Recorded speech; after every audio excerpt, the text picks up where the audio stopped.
오늘은 임대시장에 대한 얘기를 좀 해보려고 합니다. 그래서 현재 전월세 만기를 앞두고 있거나 다음 계약에 대해서 고민하시는 분들이 나 지금 만기 얼마 안 남았는데 나 그러면은 지금 전세 계약 끝나면 또는 월세 계약 끝나면 앞으로 어떻게 해야 되지? 라는 것들에 대해서 고민을 가지고 계시는 분들은 거주 전략을 어떻게 가져가야 될지를 방향성을 정하게 되실 거예요. 그래서 끝까지 시청하시면서 이 시장에서 어떤 일이 벌어지고 있고 나는 그래서 어떻게 해야 되지를 여러분들이 꼭 알아가시면 좋겠습니다. 임대시장 분위기는 어떻냐라는 것들을 좀 살펴보겠습니다, 여러분. 서울 아파트 월세 상승률이 7.15%가 상승을 했다. 이게 지금 사상 최고치라고 합니다. 기본적으로 월세가 한 100만 원 정도라고 한다면은 여러분 7.15%가 올랐으니까 100만 원짜리가 107만 원이 된 거고요. 300만 원짜리가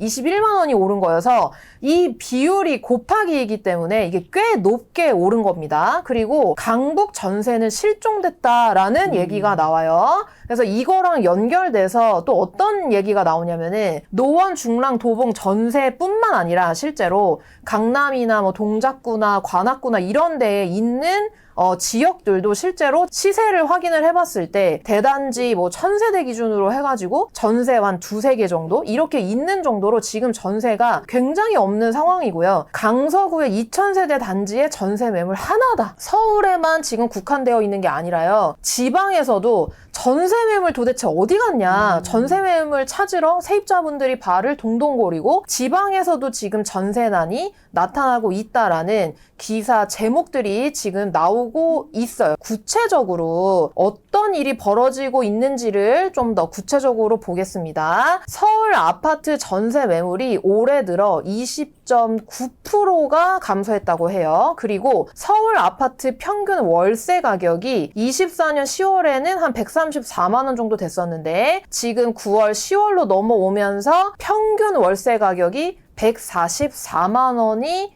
되었다고 합니다. 여러분 이것은 기본적으로 내가 서울 아파트에 월세로 들어간다라고 한다면은 144만 원은 기본으로 내고 들어가야 되는 수준이고요. 평균적으로 지금 10만 원이 올랐기 때문에 월세 가격이 굉장히 많이 오른 겁니다. 근데 이거는 왜 이런 일이 벌어졌냐? 전세 매물이 빠르게 줄어드는 가운데 월세가 가파르게 오르며 세입자 부담이 커졌다. 작년 말에 전세 물량이 3만 1000건 정도 됐었는데 10월 29일 기준으로 전세 매물이 2만 4천 건 정도여서 전세 매물도 줄어들고 있고 이로 인한 월세 가격도 오르고 있다라는 거예요. 그런데 도대체 왜 이런 일이 벌어지는 거예요? 자, 일단 기본적으로 이 가격에 영향을 주는 것은 수요와 공급입니다. 그래서 전세랑 월세의 관점에서 수요와 공급에서 어떤 일이 벌어지고 있는지를 알면 지금 이 현상이 왜 벌어지는지를 우리가 확인을 해볼 수가 있어요. 수요 관점에서는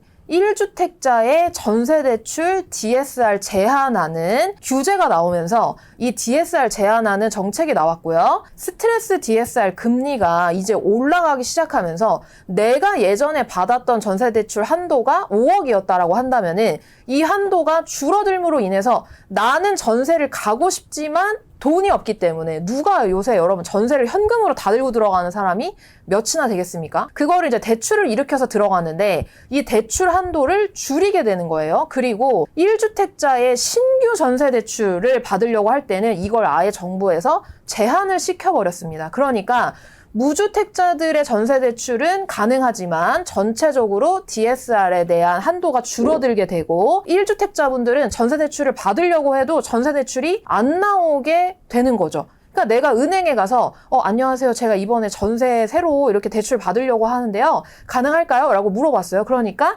은행원분이 혹시 1주택자신가요? 라고 물어봤어요. 맞아요. 저 1주택자인데요. 그럼 안 됩니다. 안녕히 가세요. 이렇게 되는 상황이 벌어지는 거예요. 그러니까 내가 전세를 들어가고 싶어도 대출 한도 제한에 의해서 또는 대출 불가에 의해서 들어갈 수가 없게 되겠죠? 전세 수요가 감소하게 됩니다. 자, 근데 여기서 수요만 볼 게 아니라 여러분 공급도 봐야 돼요. 10월 15일에 여러분 서울 전 지역과 경기도 12곳이 토지거래 허가구역으로 지정이 되면서 여기 이 지역에 매수를 할 사람들은 다 실입주해라 라는 정책이 나왔어요. 예전과 달라진 점이 뭐냐면은 옛날에는 내가 전세를 끼고 아파트를 샀어요. 그러면은 그 전세를 계속 새롭게 다시 전세를 놓으면서 운영을 할 수가 있었거든요. 내가 산 전세 낀 물건에서 계속 전세가 나오면서 전세 물량이 나오게 됐었는데 이제는 이 지역에 서울 전역과 경기도 12곳을 사면은 어떻게 해야 돼요? 이제는 들어가야 되는 거예요. 그러니까 전세 물량이 나올 수가 없겠죠. 기존에 살던 세입자분들이 계시겠죠, 집에. 나 이번에 전세 만기 이제 앞두고 있는데, 이제 나 이제 전세 찾아봐야지? 라고 하면서 한 이제 2달 전부터 막 전세를 찾아보기 시작해요. 근데 주변에 전세 물량이 없는 거예요. 내가 알아보려고 하는 아파트에 갔더니 전세가가 너무 비싸네. 내가 지금 살고 있는 전세는 4억인데 옆 단지 가보니까 막 6억인 거예요. 내가 기존에 살고 있는 단지에는 아예 전세가 없어요. 그러면은 여러분 어떤 선택을 하게 될까요? 나 그냥 그러면은 여기서 딱히 이사 갈 이유도 마땅히 없었는데 여기서 그냥 살아야지 라는 사람들이 이제 많이 생기게 되겠죠. 그럼으로 인해서 기존에 거주를 하고 계시던 세입자분들이 어떻게 돼요? 계약 갱신을 청구하게 되는 겁니다. 그럼으로 인해서 새롭게 나올 수 있는 전세 물량이 나오지 않고 기존 세입자분들이 계속 그 집에 거주를 하게 되는 거예요. 그리고 여러분 지금 현장에서는 어떤 일이 벌어지고 있냐면 전세 낀 걸 샀어요. 내가 집주인분이 나 들어갈게요. 좀 나와주세요 라는 얘기를 할 거 아니에요? 근데 세입자분들은 저 갈 데가 없어요. 그러니까 저 갱신할게요. 이런 얘기를 하는 거예요. 그 집주인분이 아니야 나 들어가야 된다니까. 이 집주인 상황도 이해가 가죠. 그치? 나 들어가야 돼. 왜냐면 진짜 샀으면 들어가래. 근데 저는요 지금 살 데가 없는데요. 이러면서 살 데가 없는 분들이 어떻게 돼요? 또 전세가 없으니까 월세를 또 선택하게 되는 거죠. 또는 집주인분이 신규로 내가 이걸 산 건 아니어서 전세를 새로 놓을 거긴 한데 좀 고민돼. 기존에 이제 살고 계시는 세입자분이 어쩌겠어요. 물량도 없어. 이사 갈 집도 없어. 전세가가 비싸. 이렇게 되니까 그럼 제가 신규 계약을 할게요. 이런 일이 현장에서 벌어지고 있는 거예요, 여러분. 내가 지금 전세를 3억에 살고 있어요. 갱신권을 청구하면은 5% 이내로 이 전세금을 올려야 되잖아요. 집주인분이 들어올 수도 있다라는 불안감에 그럼 제가 지금 시세가 5억이니까요. 2억 올려드리고 5억에 새로 신규 계약해서 살게요. 라는 일들이 진짜 지금 현장에서 벌어지고 있는 거예요. 그러니까 신규 계약을 해서라도 기존 집에 거주하려고 하시는 분들이 많아지다 보니까 전세 물량이 더 나올 수가 없겠죠. 그럼으로 인해서 전세 공급 물량이 감소하게 되는 거예요, 여러분. 월세 같은 경우에는 어떠냐? 전세랑 똑같습니다. 전세 수요 감소로 인해서 월세로 울며 겨자 먹기로 이동하시는 분들이 많아졌어요. 왜냐하면은 전세로 들어가려고 해도 지금 아예 대출이 안 나와 버리니까 나 그러면은 월세로 가야지 라는 사람들 때문에 수요가 증가했죠. 근데 수요가 증가한 것 대비 월세의 공급도 토지거래 허가제 때문에 똑같은 일이 벌어지게 되는 거예요. 내가 들어갈 집이 없어. 내가 새로 월세로 갈 집이 없기 때문에 나 그냥 여기서 계속 살아야지 라는 사람들이 많아지면서 공급도 줄어들게 되는 겁니다. 어떤 일이 지금 벌어지고 있냐면 전세 같은 경우에는 수요가 감소하는 건 맞는데요. 그것보다 더 큰 영향을 주는 게 공급 감소이기 때문에 전세 가격이 상승하고 있고요. 전세 가격이 상승하고 전세 물량이 줄어들므로 인해서 월세에 대한 수요는 많아지지만 그거에 대한 공급 또한 받쳐주고 있지 못하기 때문에 월세 가격도 상승하고 있는 겁니다. 그래서 아까 이 전세랑 월세의 수요와 공급에 의해서 여러분 어떤 일이 벌어지는지를 제가 말씀을 드렸는데 이것보다도 더 본질적으로 지금 임대차 시장에 영향을 주고 있는 것은 입주 물량 부족입니다. 이게 지금 굉장히 중요한 포인트고요. 서울, 경기, 수도권에 입주 물량이 없는 상황이 벌어지면서 애초에 10월 15일 이전에도 전세가 없었어요. 그래서 본질적으로 이게 중요한 거는 입주 물량이 지금 부족한 상황이 이 임대차 시장에 굉장히 강력한 영향을 주고 있다는 게 중요한 포인트입니다. 이런 상황이 벌어지는 거를 이번 2025년에만 본 게 아니에요. 이 부동산 시장을 2018년부터 봐오면서 이런 똑같은 현상이 벌어졌던 때를 알고 있습니다. 그게 언젠지 아세요? 2021년입니다. 2021년이 지금 임대차 시장에서 벌어지는 상황과 똑같은 상황이 벌어졌고요. 매매와 전세의 수준으로 여러분들이 확인을 해볼 수가 있습니다. 그래서 자, 이 그래프는 서울의 매매와 전세 지수를 제가 그래프로 그린 겁니다. 파란색이 매매고요. 빨간색이 여러분 전세입니다. 자, 그러면 지금 현재는 여기 이 시점이겠죠. 자, 이 시점이 어느 정도 가격 수준과 비슷한가라는 거를 화살표로 그려봤어요. 뿅! 그려보니까 어디랑 비슷하냐? 매매 수준이 지금 2021년, 2022년 사이에 지난 상승장의 꼭대기 수준과 비슷해요. 전세 같은 경우에는 화살표를 쭉 그어보니까 2021년에 6월 정도 수준이랑 비슷합니다. 그래서 이거를 숫자로 보면은 서울 같은 경우에 현재의 매매지수 수준이 101.6 정도 되는데요. 이게 21년 상승장 전고점보다 높은 상황입니다. 이게 무슨 말이냐? 지난 상승장의 꼭대기를 찍었던 가격 수준과 지금 서울 수준이 비슷하다라는 얘기예요. 매매가.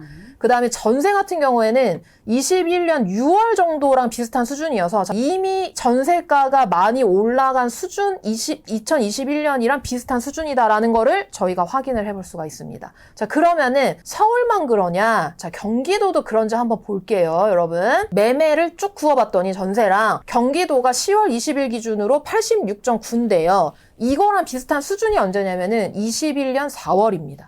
그리고 전세는 서울이 88.8인데 이게 21년 2월 수준이랑 비슷합니다. 그래서 경기도는 서울만큼 완전 꼭대기 수준으로 올라간 건 아니지만 경기도도 2021년 수준이랑 비슷하다라는 거를 저희가 숫자를 통해서 볼 수가 있겠죠. 지방 중에서 부산은 자, 전세 같은 경우에는 여러분 2021년 수준이랑 비슷하고 매매 같은 경우에는 20년 정도랑 비슷해요. 이건 무슨 말이냐? 지금 서울 경기랑 차이가 있는데 부산 같은 경우에는 매매가 20년 수준이어서 21년보다 덜 오른 상황에서 전세가 21년 수준으로 회복되고 있기 때문에 매매는 약간의 상승을 하고 있는데 전세가 좀 가파르게 오르고 있는 부산 상황이라는 걸 여러분들 보실 수가 있어요. 그래서 서울과 경기의 약 1, 2년 정도 수준의 상황이 부산에서 벌어지고 있다라고 여러분 생각을 하시면 됩니다. 자, 이 그래프를 왜 보여드렸냐면 지금 현재 임대차 시장에서 벌어지고 있는 상황들이 실제로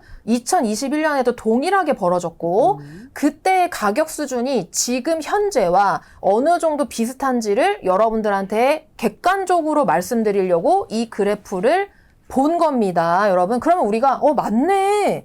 2025년이랑 2021년이랑 이 매매와 전세 가격 수준이 좀 비슷하게 가고 있네 라는 것들을 여러분들이 확인을 해보실 수 있을 거예요. 자, 그러면 지금 현재 10월과 2021년의 이 숫자들이 얼마나 닮아 있는지를 제가 한번 보여드릴게요. 여러분 한번 보세요. 2021년을 보면요, 여러분. 자, 제가 시장을 보는 포인트가 있는데요. 그 시장을 보는 포인트가 첫 번째가 거래량, 그 다음에 두 번째가 심리, 그 다음에 세 번째가 전세 매물 수입니다. 매물 수로 지금 세 가지 포인트로 보고 있는데 첫 번째를 이제 거래량을 보는 거예요. 그럼 거래량을 보면은 전세와 관련된 겁니다. 2021년에 자 9월 수준이 9,800건 정도가 거래가 됐어요. 여러분. 그리고 10월에는 12,000건 정도가 거래가 됐습니다. 근데 2025년에는 어떻냐? 9월에는 10,000건 정도가 거래가 됐고요. 현재 7건 정도 거래가 됐습니다. 그래서 9월 수준은 2021년 수준이랑 비슷하다라는 걸 알 수 있고 전세 거래량, 그 다음에 10월 기준으로는 많이 줄어들었다라는 거를 우리가 확인을 해볼 수가 있죠. 그래서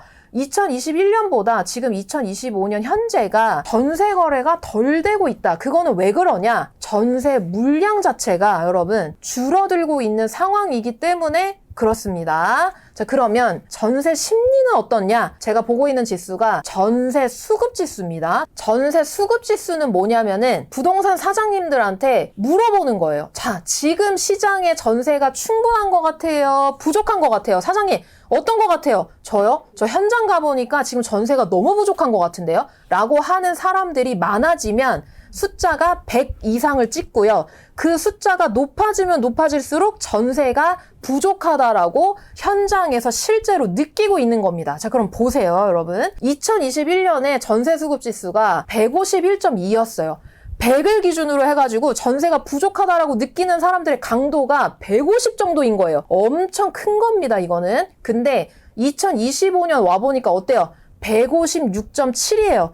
2021년보다 공급이 부족해, 전세가 너무 부족해라고 느끼는 사람들이 더 많은 겁니다, 여러분. 지금 현재 2021년 시장에서 전세 구해보신 분들은 알아요. 이때 진짜 전세가 너무 없어가지고 이 시장 진짜 난리였거든요. 그때보다도 전세가 없다고 느끼고 있다는 거예요. 여러분 느껴지세요? 이 체감이? 네, 숫자를 통해서 우리가 느껴보는 거예요. 매물수 같은 경우에는 2021년 10월 기준으로 해서 25,000개 정도가 매물이 나왔었고요. 2025년은 지금 24,300개 정도가 있었고요. 제가 이걸 날짜를 10월 15일에 이제 규제가 나왔기 때문에 규제가 나온 다음에 지금 전세 매물수가 어떤지를 보려고 갖고 왔는데 뭐예요, 잠님? 늘었는데요?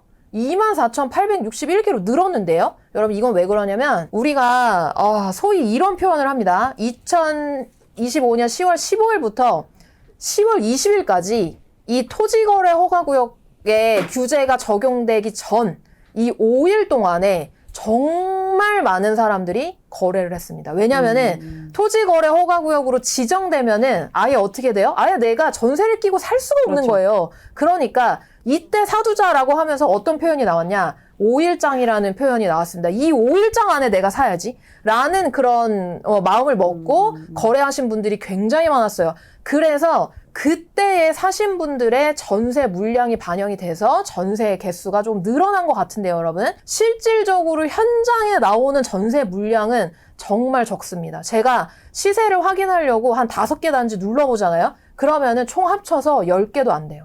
5개 단지에서. 그러니까 이게 지금 현장에서는 전세 물량 굉장히 적은 상황이다. 그래서 거래량은 2021년 수준보다도 2025년 거래량이 적은 수준이어서 거래가 안 되고 있다. 심리 자체는 전세가 부족하다고 느끼는 강도가 21년과 25년이 지금 비슷하고 오히려 2025년이 지금 더 센 상황이에요. 전세 매물수 같은 경우에는 2021년과 비슷한 수준입니다. 우리가 숫자로 봤는데 이거를 진짜 현장에서는 어떤 일이 벌어지고 있는지를 좀 볼게요, 여러분. 지금 현재 단지 현장에서 어떤 일이 벌어지고 있냐면요. 이 단지 그래프는 상급지에 있는 단지 그래프고요. 그 다음에 요 오른쪽에 있는 단지는 비교적 하급지에 있는 단지 그래프입니다. 자, 여러분.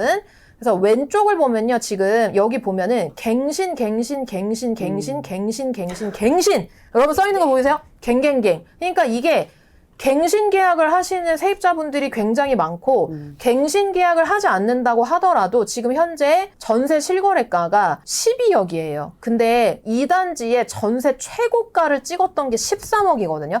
거의 1억 차이를 좁히면서 여러분 전세 최고가까지 전세가 따라왔습니다. 비교적 하급지 단지들도 보면은 새롭게 계약되는 이 전세가 지금 얼마냐면 7억이거든요. 근데 이 단지가 전세 최고가가 7억 7천이에요. 그러니까 전세 최고가를 정말로 목전까지 어떻게 해요, 여러분? 쫓아온 겁니다. 그만큼 전세가가 많이 오르고 있고 전세가가 오른 이유는 전세 물량이 줄어들었기 때문이다라는 거를 저희가 확인을 해볼 수가 있죠. 여러분 이런 게 궁금하실 것 같아요. 그러면은 2021년이랑 말씀해 주셨잖아요. 자, 그러면 2021년이 여긴데요, 장모님. 제가 보니까 여기 떨어지네요. 그러면 앞으로 전세가가 너무 많이 오르면 떨어질 가능성도 있지 않을까요? 이런 기대를 여러분들이 품으실 수도 있어요. 그렇죠. 네, 근데 제 생각을 말씀드릴게요, 여러분. 결론부터 말씀드리면은 다를 거예요. 2021년이랑 다를 거예요. 그러니까 그때랑 지금은 차이가 있어요. 그리고 이 차이가 어마어마해요. 어떤 차이가 있는지를 제가 지금부터 말씀을 해드릴게요. 공통점부터 보면은 뭐가 있냐? 정책의 공통점이 있습니다. 그래서 2021년에는 투기과열지구랑 조정대상지역으로 지정을 하면서 뭐 여러 가지 규제도 있었지만 대출 규제도 있었고 세금 규제도 있었지만 지금 2025년이랑 비슷한 공통점은 규제지역으로 묶은 거, 그 다음에 임대차 입법을 여러분 2020년에 처음 시행을 해요. 그리고 나서 실질적으로 적용이 됐던 거는 2020년 하반기부터 2021년이거든요. 이때 임대차 입법을 바로 즉각 시행했고요. 이거를 지금도 유지가 되고 있습니다. 그래서 이것은 공통점이에요. 근데 여러분 차이점은 뭐냐면요.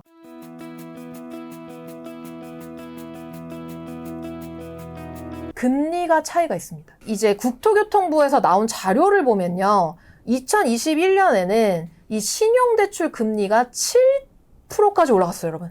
7.97%까지 올라갔었는데 지금 어때요? 지금은 5% 정도, 4에서 5% 정도로 내려와져 있고요. 주택담보대출 금리 같은 경우에는 4점 후반대였다가 2021년에서 2022년 사이에 현재는 3%대고요. 그리고 실제로 은행에서 대출을 받을 때 받는 조달금리는 이 조달금리가 높아지면은 우리가 실제로 은행을 이용할 때 내는 금리도 올라가고요. 조달금리가 낮아지면은 대출금리 낮아지죠. 근데 이게 2021년에서 2022년 사이에는 5%대 정도였다가 지금 어때요, 여러분? 완전 반토막입니다. 2.5% 정도가 나옵니다. 그러니까 기준금리 자체가 2021년과 2022년이랑 지금은 다른 모습을 보이고 있어요, 여러분. 2021년에 여러분 제가 그 시장에 있었거든요. 그 시장에서 금리 상황이나 시장을 보고 있었는데 2020년 코로나가 올 때는 막 금리가 뭐 1%, 2% 막 이랬단 말이에요. 근데 이게 이제 2022년으로 계속 넘어가면서 금리를 7%대까지 올려버리니까 이 금리를 감당 가능하지 못하는 사람들로 인해서 나 이 가격에는, 이 오른 가격에는 제가 대출을 못 내는데요. 이러면서 이분들이 월세를 굉장히 많이 선택했어요. 그러면서 전세가 거래되지 않으면서 전세가가 떨어졌거든요. 지금은 여러분 그때처럼 금리가 완전 높은 상황이 아니기 때문에 이렇게 전세가 계속 올라가면 앞으로 떨어지지 않을까? 라는 상황이 벌어지지 않는다는 거죠. 그걸 여러분들이 꼭 유념하셔야 되고요. 그 다음 차이점은 뭐냐면요. 입주 물량의 차이가 있습니다, 여러분. 이거 굉장히 중요한 거예요. 입주 물량이 2021년 당시에는 공급 물량을 사실은 앞뒤로 3년을 보는 게 되게 중요한데 2019년에는 47,000세대, 2020년에는 46,000세대, 2021년에는 31,000세대가 들어왔어요, 여러분. 2021년에 마포 프레스티자이 같은 마포 주변에 신축들 들어왔고 입주했고요. DH자이 같은 그런 새 아파트들이 강남에도 입주가 있었거든요. 근데 지금은 어떠냐면요. 여러분 놀라지 마세요. 2024년에 19,000세대가 들어왔고요. 2025년에 41,000세대가 입주를 해요. 이거는 동대문구와 광명과 같은 그런 지역에 만 세대 이상의 입주가 있기 때문에 그렇고요. 그 특정 지역을 제외하고는 거의 입주가 없었어요. 그 다음에 2026년에는 여러분 4,165세대가 입주합니다. 서울이 기본적으로 나 되게 전세도 내가 구하려면 구할 수 있고 내가 언제든지 이사 갈지 구할 수 있어 라고 느끼는 체감하는 공급 물량 수준이 43,000세대는 들어와야 되거든요, 여러분. 기본적으로. 근데 2026년에 몇 세대가 들어온다고요? 4,165세대가 들어오는 거예요. 이거는 2021년에 한 10분의 1 정도 수준밖에 안 됩니다, 여러분. 입주 물량 차이가 커요. 2021년처럼 전세가가 오르다가 이거 전세 떨어지는 거 아니야? 라고 여러분들이 생각하시는 거는 2021년과 2025년에 시장 차이가 있기 때문에 그렇게 막연하게 생각하시면 안 된다는 거예요. 실제로 여러분 시장에서 벌어질 일들은 여러분들한테 위험할 수 있어요. 그 위험한 게 뭐냐? 전세가가 계속 오를 수 있다라는 거예요. 내가 만기를 앞두고 있어가지고 그냥 별 생각 없이 나 그냥 그러면 연장 계약해야지? 라고 여러분들이 2년 연장 계약하시면 그 2년 뒤에 전세가는, 그리고 여러분들이 서울 경기에 살고 계신다라고 한다면은 지방도 그렇고요. 전세가 지금보다 훨씬 더 많이 올라올 가능성이 있다라는 거가 지금 현장에서 벌어지고 있는 상황이라는 거예요. 이거는 제가 무슨 예측하는 게 아니고요. 실제 현장에서 벌어진 일들, 그리고 과거에 벌어졌던 일들을 바탕으로 해서 여러분들한테 말씀드리는 겁니다. 여러분 이게 굉장히 중요한 거예요. 여러분들이 선택하실 때. 자, 그러면 여러분들이 지금 알아두면 좋을 것들은 뭐냐면요. 이겁니다. 불안한 임대차 시장에 의해서 거주 수요는 언제든지 매매 수요로 전환될 수 있어요. 그렇지 않을까요? 아니 내가 지금 전세 구하려고 돌아다니는데 뭐야 전세도 없고 전세도 비싸. 그러면은 이거 그냥 내가 매매해야 되는 거 아닌가? 라는 생각들을 충분히 할 수 있다는 거죠. 그래서 매매 수요로 언제든지 전환될 수 있는 수요가 있다라는 거 여러분 꼭 기억하셔야 되고요. 25년에 몇몇 지역의 공급에도 불구하고 지금 동대문구랑 광명이랑 지금 잠실에 입주가 있어요. 잠실에 르엘이랑 레미안 아이파크 입주하고 있는데 물론 입주를 앞두고 있기 때문에 전세가 몇백 개씩 나온 거는 맞습니다. 근데 이게 예전 같으면 이런 전세 물량들이 나오면서 하면서 막 전세가 내려가고 막 전세 구하기 쉽고 이래야 되는데 지금은 입주가 있어도 여러분 그렇지가 않다는 거예요. 그리고 아까 말씀드렸듯이 2026년에 입주가 4,000세대밖에 안 되기 때문에 이렇게 줄어드는 수도권 공급 물량에 의해서 임대차 시장이 어떻게 변하는지를 여러분들이 반드시 주시하셔야 됩니다. 주시한다는 건 뭐예요, 여러분? 관심을 가지고 계속 지켜보셔야 된다라는 거를 말씀을 드리는 거예요. 그 다음에 전세가가 계속 오를 수 있는 상황이 실제 전월세를 살고 계신 분들이 봐야만 하는 현실입니다. 여러분, 제가 여러분들한테 걱정을 드리려고 이런 말씀을 드리는 게 아니에요. 솔직히 제가 이번 구해줘월부 준비하면서 제가 여러분들이 걱정됐어요. 아니, 이거 지금 전월세 살고 계시는 분들은 이거 앞으로 어떡하나 진짜. 시장이 진짜 이렇게 변화하고 있는데 이거 자칫 내가 놓쳤다가 전세만 계속 올려주고 매매랑은 점점 더 멀어지고 전세도 지금 계속 이동해야 되는, 나중에는 여러분 어떤 일이 벌어졌냐면 2021년에 서울 전세 살다가 계속 바깥으로 밀려나는 거예요. 왜냐면 서울에 전세 물량도 없고 전세도 너무 비싸니까, 월세도 비싸니까 이거 나 도대체 어떻게 선택해야 돼? 라는 분들이 굉장히 많았어요. 그래서 제가 그런 분들이 너무 걱정이 되더라고요. 지금 이 시장에서 여러분들한테 꼭 드리고 싶은 말씀은 이거예요. 전세 만기를 앞두고 연장 계약을 고려하고 계시는 무주택자분들은 내 집 마련을 정말 적극 알아보시면 좋을 것 같아요. 정말로. 그러니까 여러분들이 제가 방송에서 내 집 마련에 대한 중요성을 말씀드리긴 했었는데 제가 이번에 이 전월세 시장 준비하면서 여러분들한테 적극이라는 단어를 넣어야 되겠다. 그러니까 이 적극 알아보시는 행동들이 지금 이 시장에서는 여러분 반드시 필요합니다. 근데 여러분들이 어려운 게 뭐냐? 자모님, 제가 지금 상황이 안 돼요.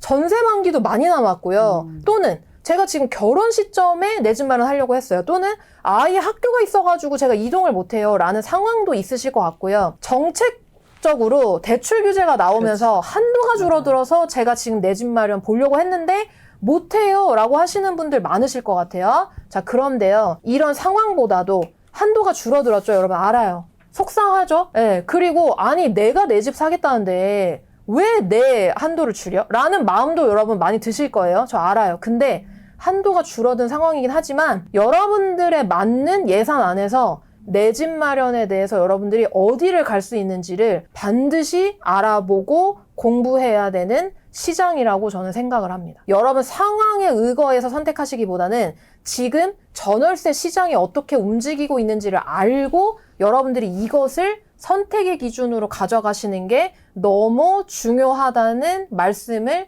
드리는 거예요. 여러분, 상황은 여러 가지 이유가 있을 수 있어요. 저도 알아요. 상황이 안 될 수도 있어요. 맞아요. 저도 아는데 그럼에도 불구하고 여러분들이 2년 뒤에 또는 4년 뒤에 장모님, 제가 전월세로 몇 억을 올려주게 생겼어요. 돈이 없는데 그래서 이사 갈 데도 없어요. 어떻게 해야 되죠? 이런 말 정말 여러분들이 하지 않으셨으면 좋겠다는 거예요. 그래서 주변 아파트 가격 다 올랐네? 올랐으니까 지금은 안 되는 거 아니야? 이렇게 퉁쳐서 생각하지 마시고 여전히 이 시장 안에서 여러분들 내 집 마련 할 수 있는 집이 있습니다. 그래서 할 수 있는 내 집을 찾아보는 것에서부터 여러분들의 이 내 집 마련이 저는 시작된다고 생각을 하기 때문에 이것부터 여러분들이 꼭 시작해보시면 좋겠습니다.